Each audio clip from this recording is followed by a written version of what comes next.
Injil kita hari ini berbicara mengenai penyembuhan seorang yang lumpuh yang diangkat oleh teman-temannya dan dibawa ke hadapan Yesus dengan usaha yang extraordinary. Tetapi kalau kita membaca perikop Injil Markus pasal 2 ayat 1 sampai 12 ini, saya pribadi melihat ada rupa-rupa karakter orang di dalamnya. Ada orang yang boleh dikategorikan seperti orang yang lumpuh, tidak berdaya sama sekali. Dia membutuhkan pertolongan orang lain agar dia dapat makan, dapat minum, dan bisa sembuh dari sakitnya. Ada juga yang harus dirawat sepanjang hidup dalam kondisi demikian. Lalu ada orang yang punya inisiatif untuk menolong, untuk bergerak, untuk memberikan apa yang terbaik. Segala upaya yang terbaik akan dia lakukan. Apapun juga supaya orang dicintai dapat sembuh. Dan itu terjadi pada banyak orang tua dan juga pada anak-anak zaman sekarang ini. Orang tua yang mencintai anak-anaknya, bekerja sekuat tenaga, bahkan di bahaya pandemi pun mereka tetap bekerja supaya dapat memperoleh nafkah. Dan anak-anak yang merawat orang tua mereka yang mungkin sakit atau terpapar, mereka harus berjuang supaya orang tuanya juga bisa sembuh. Dan karakter yang lain adalah karakter pengamat. Orang yang mengamati dan tidak melakukan sesuatu, tetapi yang dia buat adalah mengkritik, dan ini berbahaya. Doing nothing tetapi always criticizing. Dan orang seperti ini kadang-kadang menjadi orang yang sangat sinis, merasa diri seolah-olah paling benar dan paling baik. Dan juga kadang-kadang ada yang tidak peduli sama sekali dengan apa yang terjadi. Yang penting adalah kebenaran pikiran dia, tapi hati tidak punya.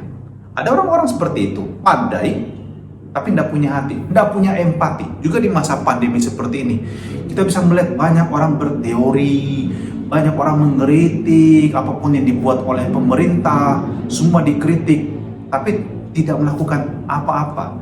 Dan walaupun mendengarkan banyak nasihat, menjaga protokol, jangan berkerumun, jangan suka ngumpul-ngumpul dulu, tetap jaga jarak gitu ya, rajin pakai masker, banyak juga yang tetap tidak peduli, sampai ada di antara anggota keluarganya terpapar atau dia sendiri terpapar. Dan sesungguhnya ada jenis karakter yang lain, karakter yang reaktif. Dia hanya menjadi pengamat, penonton, dan melihat siapa yang kemudian menjadi pemenang.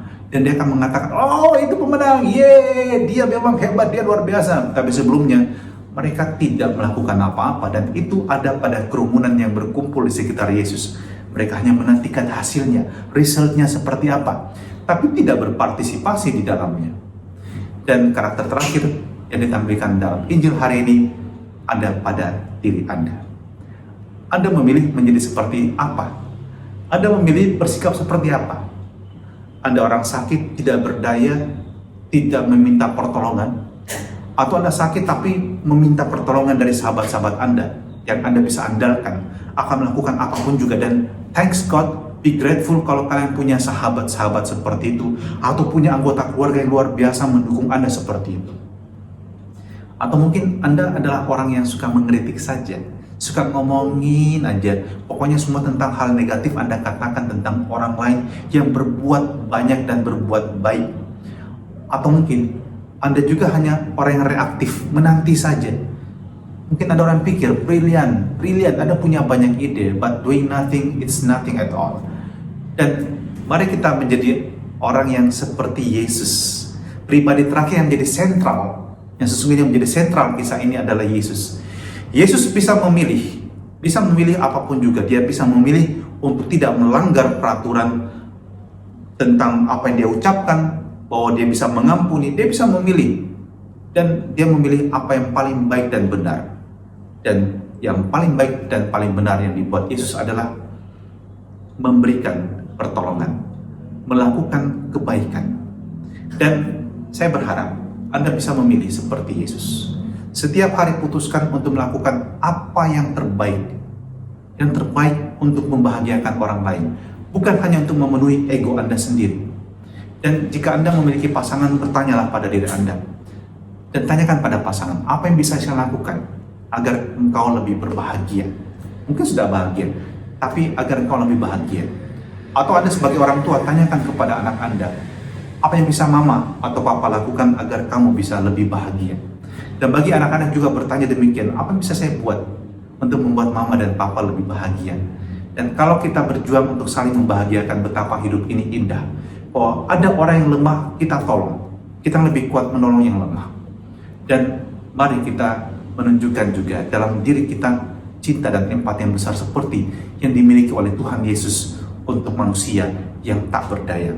Jangan justru sebaliknya, orang sudah tidak berdaya, Anda bunuh dengan kata-kata Anda, dengan sikap Anda yang tidak peduli sama sekali. Tuhan, semoga kami juga tergerak untuk selalu mengulurkan tangan bagi sesama. Seperti teman-teman si lumpuh, atau juga seperti Yesus. Yesus yang menjamah orang tersebut dan membuat dia sembuh. Dengan kuasa sabdanya, dia memberikan rahmat kesembuhan kepada orang tersebut. Maka Tuhan, kami tahu, kami juga dapat menyembuhkan orang dengan apa yang kami ucapkan. Kami dapat menguatkan orang lain dengan kata-kata kami. Dan semoga jangan sampai terjadi kami ini pembawa kematian dalam diri sesama kami, karena ketidakpedulian, karena kecuekan kami, karena kesombongan kami, karena ego kami. Dan semoga berkat-Mu yang Maha Kuasa menuntun kami untuk menemukan terang dalam hidup kami ini, dalam nama Bapa dan Putra dan Roh Kudus. Amin. Tuhan memberkati Anda sekalian. Dan bagi Anda sekalian yang masih membutuhkan doa, silakan japri kepada saya akan bawa dalam doa pribadi saya, dalam misa pribadi saya pula. Tuhan memberkati.